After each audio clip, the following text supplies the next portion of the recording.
Welcome back to The Savvy Psychologist. I'm Dr. Ellen Hendrickson, and every week I'll help you meet life's challenges with evidence-based research, a sympathetic ear, and zero judgment. All crying is not created equal. There are times when it's appropriate, your best friend's wedding, after a heart-shattering breakup, or the first time you hold your grandchild. But there are also times and places our culture has decided it's inappropriate to cry, like at work or school. But many of us struggle with seemingly random crying, including listener Jessica, who wrote in and asked how to avoid bursting into tears, whether in the conference room at work or attempting to get past page 2 of The Giving Tree with her kids. Now, originally, I had intended this week's episode to cover only how to hold back tears. But in diving into the research, I found that many of the truisms about crying are wrong, or at least partially wrong. Therefore, this week we'll cover 2 big myths of crying and round it out with how to access the shutoff valve for your own waterworks. Okay, first, so why do we cry? Well, interestingly, humans are really bad at pinpointing why we cry. When asked, most of us report that we cry when we're physically hurt, or someone we care about gets married, dumps us, or dies. Now, those all make sense, but it turns out those are the prototypical reasons to cry, not the actual reasons we often cry. When researchers ask about the most recent time we cried, we tell a very different story. And it turns out we cry for really mundane reasons. We have a small personal failing, a minor conflict, or we're on the receiving end of criticism. In short, we do cry over life's milestones, but mostly we cry over everyday interactions.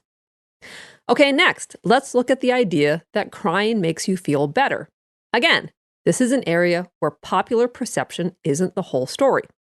Now, most psychologically minded people, mental health professionals included, are guilty of encouraging crying. Let it out, we say. It's cathartic. We even warn that bad stuff might happen to your health if you bottle up your feelings. But is that true? Not so fast. Turns out, we only feel better after a good cry 50% of the time. What's happening the other half of the time? Well, anyone who's ever been depressed can tell you crying doesn't make you feel better in the midst of a depression. Neither, it turns out, does crying over an event that we perceive as uncontrollable. Likewise, if people react to your crying with disapproval, you definitely won't feel better. And crying often gets a bad rap, especially for men. Anthropologists would say that inopportune crying breaks what's called, quote, display rules. And for Western culture, crying in public or at work registers for men as weak and for women as hysterical, emotional, or at worst, manipulative. Now, all those are sexist, to be sure, but still, no one wants to cry in front of the boss. So, how to play within the display rules of crying? Well, there's no foolproof way, but the best of the science offers 3 things to try. Tip number 1 is act more powerful. Okay, so let's revisit those mundane reasons we cry. Most quote-unquote irrational crying is actually triggered by feelings of powerlessness or helplessness. And this is why a minor brush-off, getting stood up, a confrontation at work, or not being taken seriously at the conference table can lead to unexpected tears. It seems random, but when we look deeper, it makes sense. It also makes sense according to evolution. Tears do 2 things. 1, they signal that we need support from others.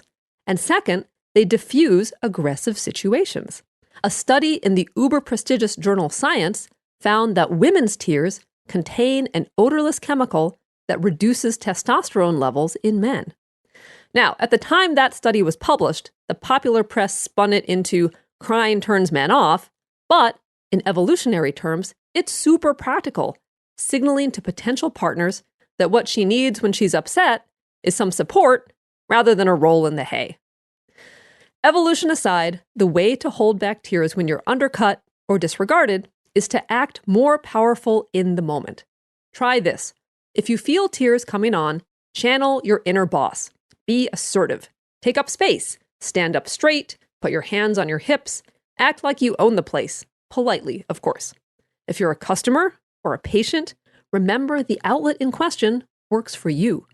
All in all, remember you're not helpless.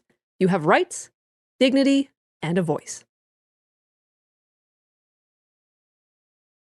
Okay, you say acting and feeling more powerful is great for when I feel invalidated or disrespected, but what about getting through the Fault in Our Stars on an airplane or even the Star-Spangled Banner in the local stadium? How to hold back tears when we feel empathy, compassion, or are simply deeply moved. Well, first, cut yourself some slack and reframe your self-judgment.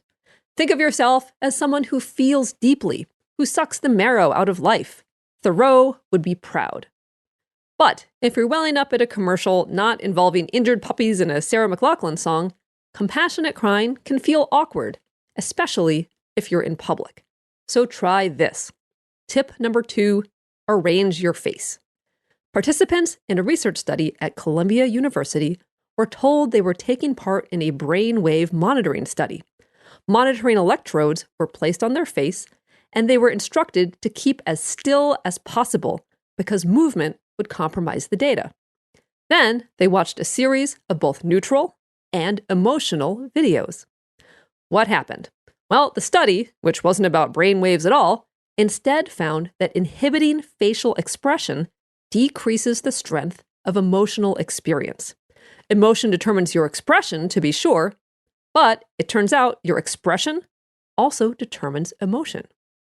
So the next time Adele's Hello comes on in a crowded elevator, or the TV over the bar shows a toddler being reunited with a parent in army fatigues returning from their tour of duty, keep a poker face, and you might not have to fake having something in your eye.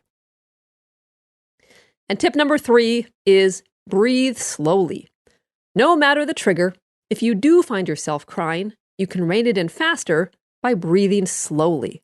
Since crying is a form of stress relief, substitute another form of stress relief, slow breathing, to lower the pressure. Notice I say breathe slowly rather than breathe deeply. Deep breathing, especially if done at a rapid pace, can upset the balance of oxygen and carbon dioxide in your bloodstream and make you feel anxious or lightheaded, which is the last thing you need when you're trying to keep it together. Okay, finally, what about welling up in tears of joy, gratitude, or the awe of standing on the edge of the Grand Canyon? Psychologist Ad Vingerhoets of Tilburg University in the Netherlands, arguably the world expert on crying, calls tears from positive emotions exclamation marks. They express feelings that cannot be expressed any other way. So, when you well up with positive emotions, just let the tears flow. And also during Steel Magnolias. Nothing but a box of tissues can save us there. Thank you so much for making The Savvy Psychologist a part of your life. To round out the show, here is a quick and dirty tip from my new book, How to Be Yourself, Quiet Your Inner Critic, and Rise Above Social Anxiety. Now, most of us know how social anxiety feels. It feels like the urge to hide, to conceal. It's how you feel when you realize you have spinach in your teeth or your skirt is tucked into your pantyhose, except instead of for the outer you, it's for the inner you. It's the urge to hide some perceived deficiency in your personality, your social skills, or even your own anxiety. We're convinced it will become obvious to everyone that we're awkward, annoying, stupid, have nothing to offer, or that we're blushing or sweating through our shirt. But that's precisely what makes social anxiety a problem. The fatal flaw we so fear isn't even true, or is only true to the degree that no one really notices or cares. And sometimes this knowledge alone, that social anxiety is based on an illusion, is comforting. How you feel isn't how others see you. And imagine how much better you'd feel if you saw yourself as they did.